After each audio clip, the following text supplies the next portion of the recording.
Welcome into the Atlanta Sports Party, your home for the best Atlanta sports talk. It's local insight you can't get anywhere, but right here at Locked On. I'm your host, Tenitra Batiste, and I'm here with Jarvis Davis. Today's episode is brought to you by Monopoly Go. I admit it, I have a competitive side, and that side has a big fan of Monopoly Go. The mobile hit twist on the classic Monopoly. Join your friends and download Monopoly Go, now free in the App Store or Google Play. And of course, the Atlanta Sports Party is part of the Locked On Podcast Network, your team every day. On today's show, we'll revisit June 21st of 2018. Then we'll tell you who doesn't trust AA quite like we do. But first, you know what it is. It's NFL Draft Day Round 1. So Jarvis, Terry Fontenot spoke to the media Tuesday and had some pretty interesting things to say about his draft philosophy with a caveat or not. He mentioned, quote unquote, best player available for us as the Atlanta Falcons approach going into this draft. That'll be their strategy. Does that approach change anything for you as far as how you think this draft might play out? To be honest with you, not really. Well, you know what? I think it does a little bit. Let me tell you why. Because when it was just best player available, it's just like, oh, here we go. Roma Dunze, Marvin Harrison Jr. if he falls, or Malik Right. Malik Neighbors, oh, here we Neighbors. Yeah. go. Here we Yep. go, another Get pass ready. catcher. But when you think about best player available for us, hashtag BPA. FU. Are you ever going to tell anybody what that means? Best player available for us. Oh, see how bad my mind is? I didn't think that's what the F was, but go ahead. Yes, for us. Yeah, I thought FU was literally, but okay. Oh no, we Thanks for keeping it clarifying. corporate. See, we Yes. keeping it corporate on here. See, I'm dressed up. You know what I'm saying? For those who are watching us, y'all can see. But those who on audio, it's corporate Jarvis today. You know what I'm saying? So we're keeping it straight and narrows. We're gonna Fair get through enough. this show today. But I think for the most part. And then when you add Raheem Morris into the equation, right? We understand like this is a defensive coordinator, Yes. and you got to believe that Arthur Smith had a little influence on being able to add those pieces to his offense, specifically because he's the offensive coordinator as well. Yes. So I feel like that BPAFU makes it seem I gotta slow that down a little bit. I might stumble a little bit. I feel like that kind of adds to the equation of saying, you know what? And Terry Bono even said this. He said that Raheem Morris kind of took some things that they did with the Rams that they really liked, and he was like, okay, this makes sense. And they kind of added that to their kind of make their own thing. So when you start hearing those things, that kind of triggered something in me. It's like, you know what? Yeah, they might take a wide receiver, but Raheem Morris say, you know what? Hey man, I need this this edge guy, and I feel like he'll come in and be just as much as a game changer as one of those wide receivers will be in year one.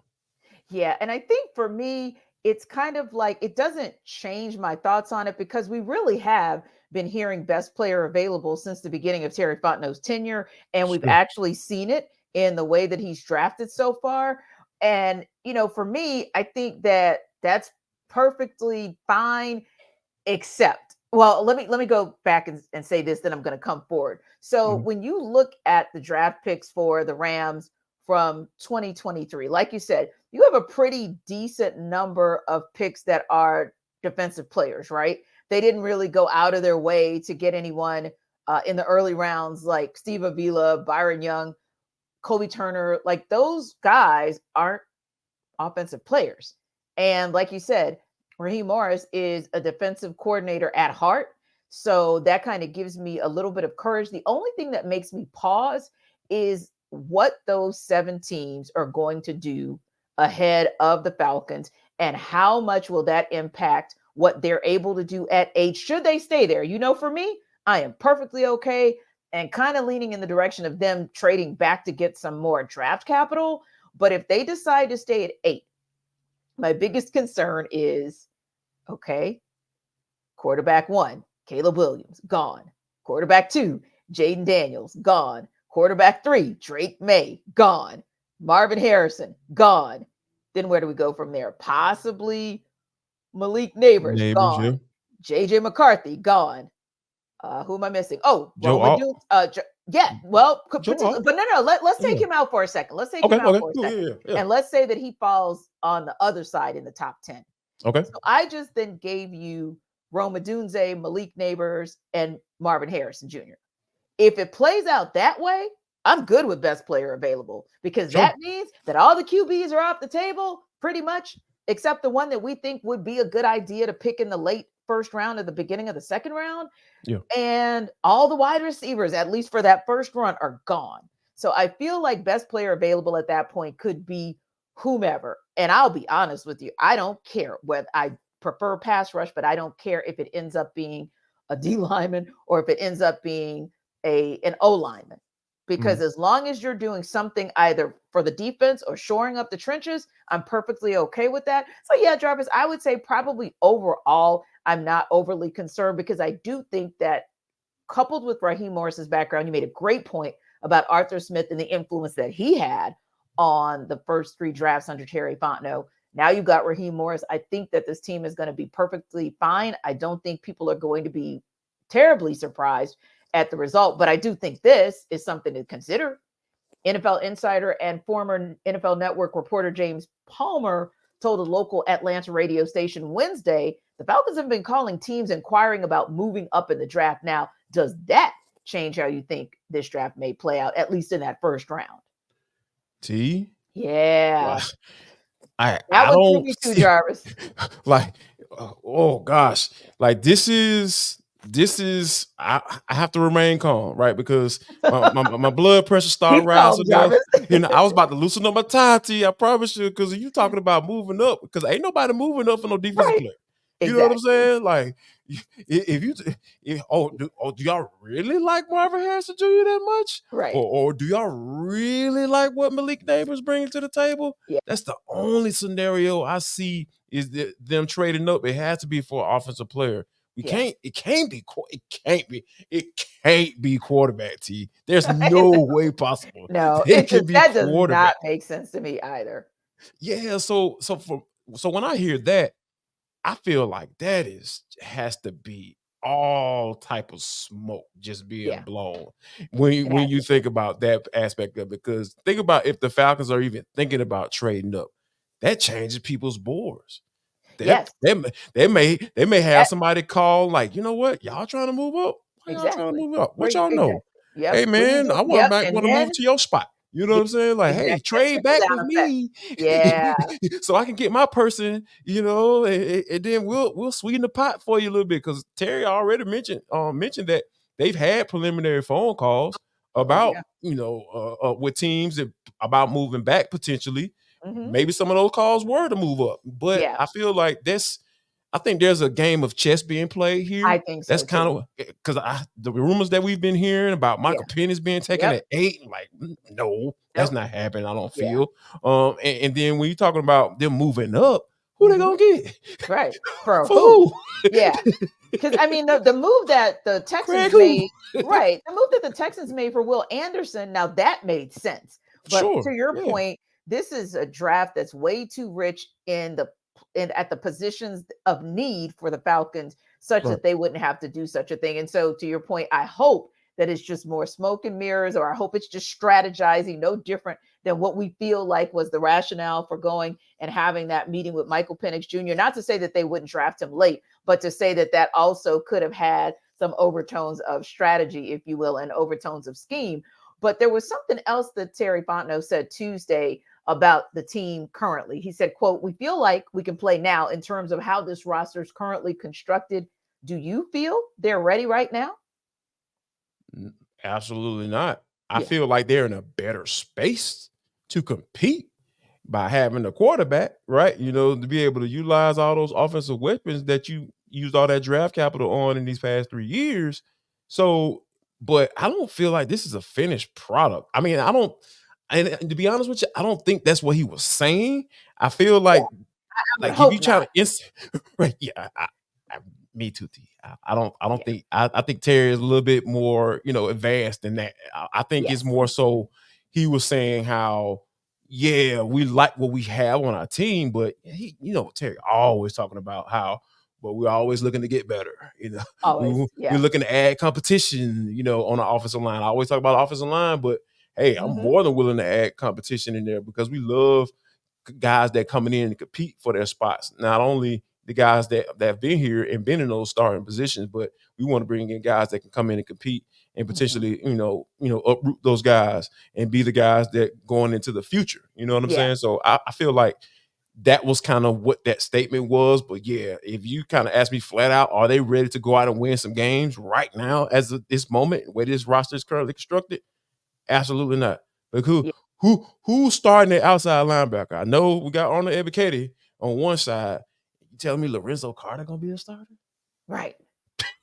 And that's the On thing. that. It's like, okay, right. We might give you credit for maybe the offense being game ready, but the defense not so much. And like you said, Right. I'm hoping that what he meant was they're in the midst of continuing the off-season workouts and Yeah. they're just raring to go and ready to play. Yes. That's where we're Yeah. going to Yeah. leave. Yeah.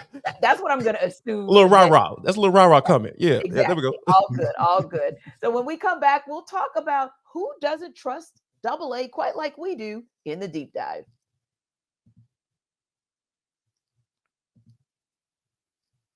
This episode of the Atlanta Sports Party is brought to you by FanDuel. It's playoff time in the NBA and NHL. Baseball's in full swing, and FanDuel is your place to bet on every game. Right now, new customers get $150 in bonus bets guaranteed. That's $150 win or lose. Bet on everything from slap shots to home runs to slam dunks. Who'll get out of the first round of the NBA playoffs? Who'll get out of the first round of the NHL playoffs as well? And of course, you've got an Atlanta Braves team that's first in the NL East. So you might want to do a little betting on, for example, if they will actually win their final series at home before they hit the road, all on an app that is safe, secure, and easy to use. So what are you waiting for? Visit fanduel.com/lockedon and make your first bet an automatic win. That's fanduel.com/lockedon. Make that first bet an automatic win because FanDuel is America's #1 sportsbook.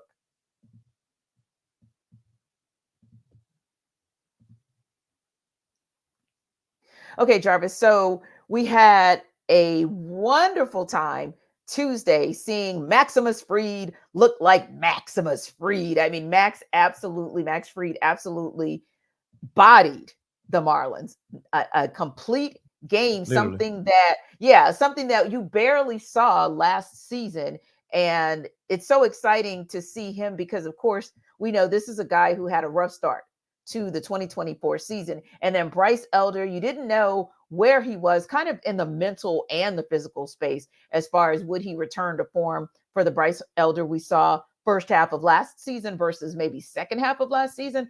Got a solid outing from Bryce Elder as well on Monday. So when you think about those starts, and then you think about what Charlie Morton has been able to do, what Chris Sale's been able to do, and Reynaldo Lopez and what he's been able to do you feel like Freed and Elder combined are maybe the solution to that Atlanta Braves pitching rotation that we know will be without Spencer Strider for the rest of the season?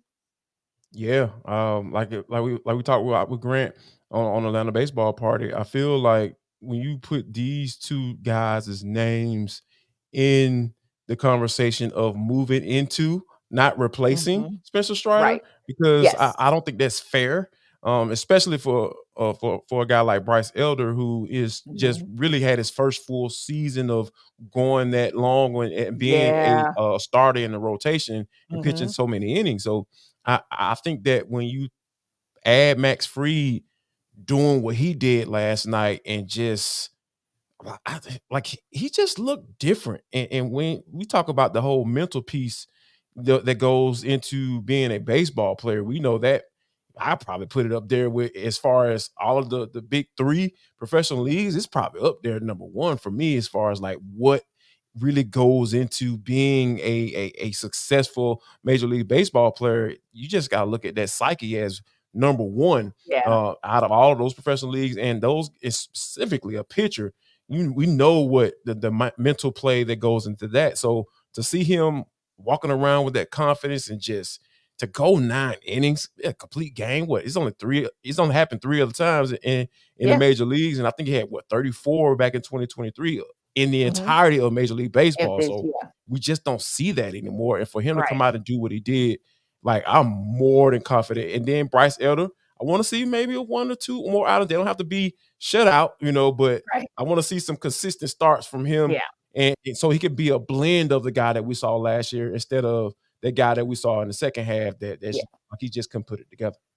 Right. I think seeing what Max Fried did on Tuesday, seeing what Bryce Elder did Monday, just gives you confidence that the Braves can reset. I agree with you. I don't think there will be a replacement of Spencer Strider unless something miraculous happens at the trade deadline, if we're being honest. But as far as what the Braves have right now in the pitching rotation and or in the farm system, I think it's just about resetting and making sure that you have the resources to reset. And you think about a Darius Vines who came up and it was up and down. So I could see why you would want to see Elder more than one time to see if he's really back to form. And even Max Fried, because he had that shaky start, you want to say, okay, now the last couple have especially happened against the Phillies too. That didn't help. Right. Yeah, exactly. That was kind of middling, Yeah. but that's why you want to even put a little asterisk by this for Max Fried because he's 4-0 against the Marlins since May of 2022. So obviously he has their number, but we just kind of want to see that as well, maybe through a couple more starts with him to make sure that he has what it takes to be back to form from his Cy Young runner-up campaign a couple seasons back. But yeah, I think it at least puts you in the mindset that the Braves are in the right direction and going in the right direction. And it's why we always say that we trust what Alex Anthopoulos does. We always say that we believe he's the best GM of the professional sports teams here in Atlanta, the one that's been successful for the longest. And we've also said arguably the best GM and president in all of baseball.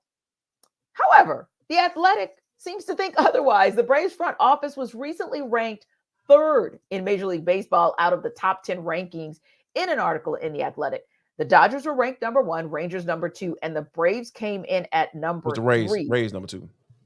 Yes, Rays are number 2. Yeah. And, when you kind of look at what this team was able to do throughout and not just this team, but this franchise, if you will, when you kind of look at what the franchise has been able to do from the farm system to what they've been able to get out of different players across time, whether you thought that player was going to be that or not, it kind of makes you scratch your head until now the Rays. Okay, that's still going to make me scratch my head. But with the Dodgers, that's not making me scratch my head as much because of 2 reasons. Number one, the article talked about Alex Anthopoulos always kind of referring to his stint with the Dodgers as sort of grad school for executives, for Major League Baseball executives. And then when you look over into the category of the farm systems, believe it or not, I know we've always thought of the Braves farm system as one of the tops, but for the rankings for 2024, the Dodgers are at the top. The Braves are kind of middling, for lack of a better term, with the farm system. And it could be, Jarvis, just at this point, they depleted the farm system, to be honest. Everybody's up. Yeah. Yeah, exactly. Right. Yep. Everybody, or they've had to trade away, or they've had to trade them away, point blank. Yeah, but that seemed to be a lot of why the Dodgers were able to be up there. Now, the Rays, like I said, a little bit confusing to me, other than they are a team similar to the Braves that do actually sign their players for little or nothing, and they're able to still retain some of the best. You know what? I think this is weird because here's why. Even though AA refers to he gives reverence to his time with the Dodgers, right? I totally understand that, but like when I look at the Dodgers, I don't think great, executive decisions. I just say they just got the biggest bag. Like, they got the biggest bag. Like, we have an unlimited amount of resources, and whatever you need to pay to try to get us a win, that's what they're gonna do. And AA is almost the exact opposite of that. Like, look what the amount of people we've seen walk out the door in these past few years. Freddie Freeman, who's a Hall of Famer. I ain't going to even argue with anybody about that one. Then Dansby Swanson, who grew up in the city, born and raised, he's Atlanta, right? Yeah. Walk out the door, gone, because they weren't going to pay him. And now we have Max Fried, who they had to say, hey, big head, be our ace before you walk out the door. He's getting ready to get up out of here. But guess what? Nobody's panicking because guess who he has under contract? Raj, nephew, Ronald Acuna Jr. Austin Austin Riley, Riley. Michael Harris II. Yep. Young, You know all what I'm the young saying? guns. Matt Spencer Olson, Strider. Sean Murphy. You know what I mean? Like Yeah. and those are via trade. Like, so he's had to be strategic and saying, hey, here's what I'm willing to offer you. Here's what, I have for you. So that's why I find it kind of, I mean, yeah, they have the farm system. Yeah, that the scouting department and all that stuff, they have to get their credit. But when you're talking about making decisions to make your team better, to build depth and construct a roster, where if you have a major player go down, you got major players sitting right behind him, and Travis Darno, who's probably on the Yeah. All-Star record right now, going on what Mhm. he's been doing. It's just hard for me to think that the Dodgers are better in a Yeah. better space from an executive standpoint, from a whole holistic view of their front office and making decisions. Yeah, so when I saw it, that's why I said it to you. I was just like, I don't know about this one, T. Yeah, right. And I think they're also penalizing the Braves for Dana Brown's departure and saying, ooh, we'll see if you can scout as well without Dana Brown. Well, you know what? The Astros aren't doing that great, and Dana Brown's over there. No offense, Dana Brown. But I'm Yeah, just saying that I think that the structure that Alex Anthopoulos has put in place is right. more than enough to continue the success that they've had in that scouting department for the Braves. No different than I'm sure once Dana Brown gets his feet settled and his legs under him with the Astros, they'll be fine. But yeah, that was another kind of rationale. And I said, not that I agree with it, but I kind of understand it because so many in Major League Baseball give Dana Brown a world of credit for what he's able to do from a scouting perspective. Well, it's been 6 years, guys, and you still have some folks beefing about it and feeling some type of way. Let's talk about it in Around the Metro. This episode of our Atlanta Sports Party is also brought to you by Monopoly Go. So I've been told I'm a competitive person. You think that's true? Maybe some would say. Okay, I do have a competitive side, and it's a competitive side that is a big fan of Monopoly Go. I'm sure you've heard of it because it's been downloaded 150 million times. It's a great twist on Monopoly where you play on not one, but hundreds of Monopoly boards in crazy locations, building up amazing cities that bring you big money. But the best part is messing with your friends. You can charge them rent on iconic properties, just like classic Monopoly. But now you can also heist their vaults of riches for yourself. And the leaderboards can show you who the biggest Monopoly tycoon really is. Now, you can team up with friends, but you can also team up with people all around the world in timed tournaments to earn huge rewards. So get in the game and join your friends. Download Monopoly Go today. Again, that's Monopoly Go, now free on the App Store or Google Play.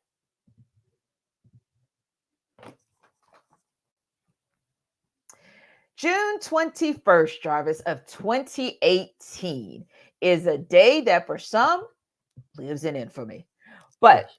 the Hawks season, let's take it back. The Atlanta Hawks season in 2024 has come to an end, and the trade rumors have started to fly yet again. Of course, we know who's right smack dab in the middle of those trade rumors. That's Trey Young. And you can ask the question of would the trade from 2018 be looked at as a complete failure, that trade? And if he's traded now, would that 2018 trade look like a failure? But let me just take you back in case anybody needed to know. Yeah. 2018, Trey Young was selected with the 5th overall pick by the Dallas Mavericks, but was traded to the Atlanta Hawks along with a protected future first-round pick in exchange for the rights to the 3rd overall pick, Luka Doncic. So there was the switcheroo of those guys, and they have forever been compared to one another. They will forever be in the history books together. So that's the starting point, right? Now here we are 6 years later. People are still comparing them, still wondering, A, if that trade was the right trade for both of them, particularly the Hawks. It seems like there's a lot more of a microscope there. But to your point, if Trey Young gets traded in 2024, is that an indictment on what happened in 2018?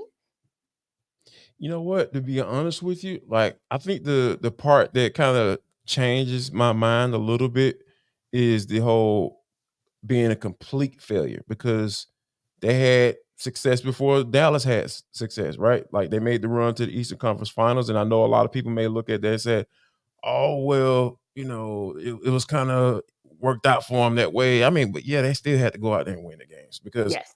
Look what they've done since. Absolutely nothing.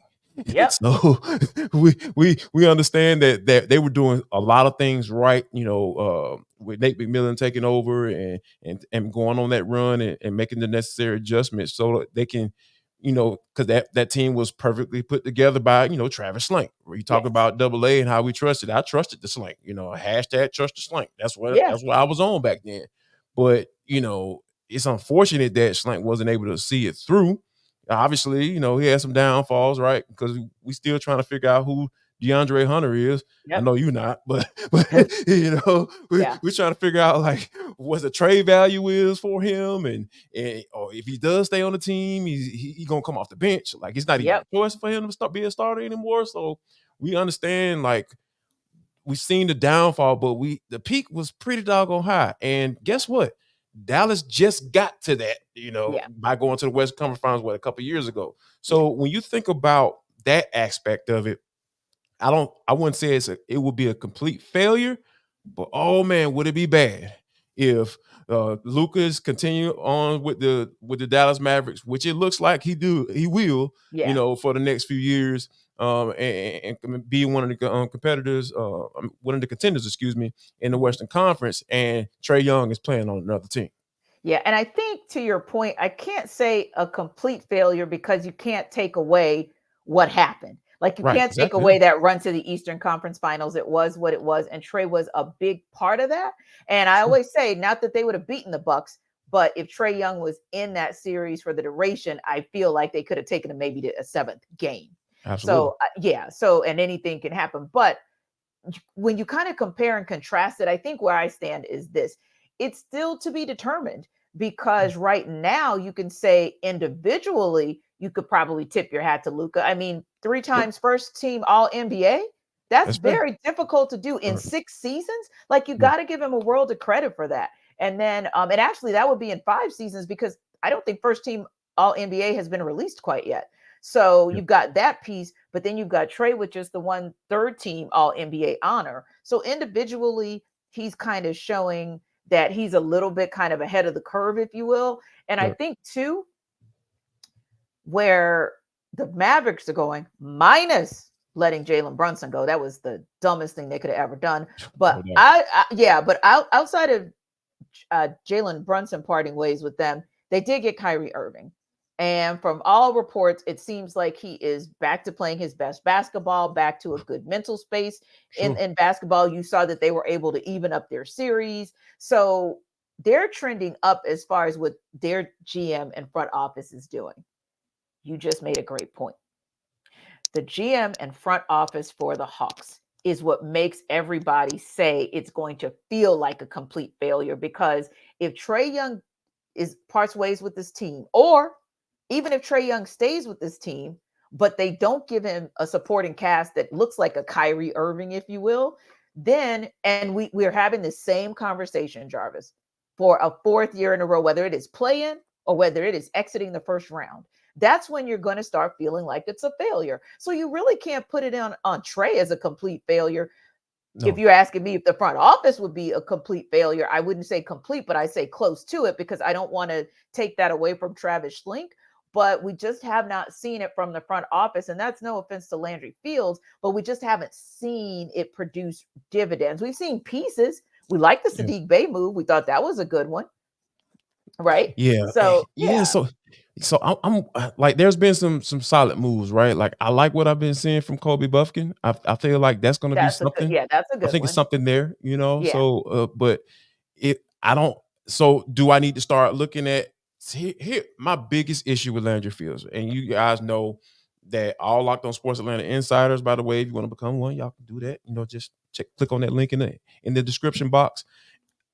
I've been saying this. I don't trust him. I just don't. I don't trust him because I find it interesting that as soon as that exit press conference happens and he comes out and says, "We got work to do, people," and the next thing you know, Woj drops his little bomb on Twitter and says that the Hawks have hired another Yes. assistant Another GM, Golden State. another Yeah. assistant general Yeah. manager, right? And he's supposed to be an expert on the cap and all that. I was like, Right. what everybody else doing over there? Yeah, right. You know? I don't understand. Right. Because we Like, didn't see oh, in that same Woj bomb that somebody was parting ways with the front office and therefore you bring in the AGM. So it does really make you question like what's really going on. And it's so hard for us because seem we like a just lot of can't cooks in the seem to kitchen, T. find. Yeah, A exactly. lot of We cooks in the can't kitchen. seem to find, yeah, exactly. And we can't seem to find the direction. We can't seem to understand the identity or the philosophy. You and I started this show talking about a very solid philosophy, and we know the direction of Terry Fontenot and Raheem Morris. And let's face it, True. for a majority of Arthur Smith's tenure, we understood where he and Terry Fontenot were going as well. We Might not even work, completely but understand. we knew what it was. Right, We knew but the we knew what vision. it was. Exactly. Right. We Exactly. understood the vision. Yep. Alex Anthopoulos, Brian Snicker, we have understood that vision for almost a It's decade. So clear. there's no, It's it's so clear. clear, it's crystal clear, right? And we've also, can I just say this before we wrap up? We've Mhm. also seen the Falcons be bold enough to reset. That was a bold move for them to say for Arthur Smith, it's been 3 years, we're done. Yeah. Bold to keep Exactly. Terry Fontenot and bold to go after Raheem Morris and see what he can do and bring him back. So I give them a world of credit. Alex Anthopoulos, the 2021 run to the World Series, bold moves to let Freeman and Swanson walk out the door. It was painful, but it was salved a little bit when you got Sean Murphy and Matt Olson, and he just kept cranking. Yep. So again, boldness. Those are the two things that I think make us question the fact that we don't quite understand the philosophy and we haven't quite seen that boldness to get that guy in the right way. So it'll be interesting to see how it plays out in the off season. But yeah, like we said, 2018, now 2024, 6 seasons later, we're maybe going to find out, Jarvis, maybe once and for all, if indeed that trade was a success or if it'll be deemed a failure. Listen, we appreciate you guys for stopping by the Atlanta Sports Party. The Locked On Sports Atlanta YouTube channel is now streaming live 24/7. It's all things Atlanta sports 24/7. And remember to like and subscribe to our YouTube channel. We're also free and available wherever you download your podcast. We'll see you on the Atlanta Football Party Monday.